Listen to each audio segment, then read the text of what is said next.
കൊടുക്കുന്നത് 10 ഇരട്ടിയായിട്ട് തിരിച്ചു വരും. എങ്ങനെയാണെന്നല്ലേ? മണി എന്ന് പറയുന്നത് ഒരു എനർജിയാണ്, അതൊരു ഫ്ലോ ആണ്. അത് നമ്മളിലൂടെ പാസ് ചെയ്ത് മറ്റൊരാളിലേക്ക് പോകുന്ന ഒരു എനർജിയാണ് ഈ മണി എന്ന് പറയുന്നത്. എപ്പോഴും നിങ്ങൾ പണം കൈമാറുമ്പം നിങ്ങൾ പറയണം 10 ഇരട്ടിയായിട്ട് എന്നിലേക്ക് തന്നെ തിരിച്ചു വരണം എന്ന് പറഞ്ഞ് വേണം കൊടുക്കാനായിട്ട്. അതുപോലെ തന്നെ ആരെങ്കിലും നിങ്ങൾക്ക് പണം തരുവാണ് എങ്കിൽ നിങ്ങൾ അവരോട് നന്ദി പറയണം, താങ്ക് യു എന്ന് പറയണം.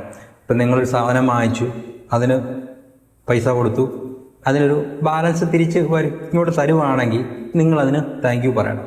നിങ്ങൾക്ക് ശമ്പളം തരുന്ന സമയത്ത് നിങ്ങൾ താങ്ക് യു പറയണം. നിങ്ങൾക്ക് ആരൊക്കെ നിങ്ങൾക്ക് പണം തരുന്നുണ്ടോ അവരോടെല്ലാം നിങ്ങൾ നന്ദി പറയണം. പണത്തെ നമ്മൾ ബഹുമാന പുരസ്കാരം സ്വീകരിക്കണം. സന്തോഷത്തോടെ വേണം നമ്മളതിനെ കൊടുക്കുവാൻ. എങ്കിലേ ഉള്ളൂ അത് കൂടുതലായി നമ്മളിലേക്ക് വരികയുള്ളൂ. അപ്പം നിങ്ങൾ ഇതുപോലെ ഒന്ന് ചെയ്തു നോക്കുക, നിങ്ങൾക്ക് ഒരുപാട് വ്യത്യാസങ്ങളുണ്ടാകും. Thank you.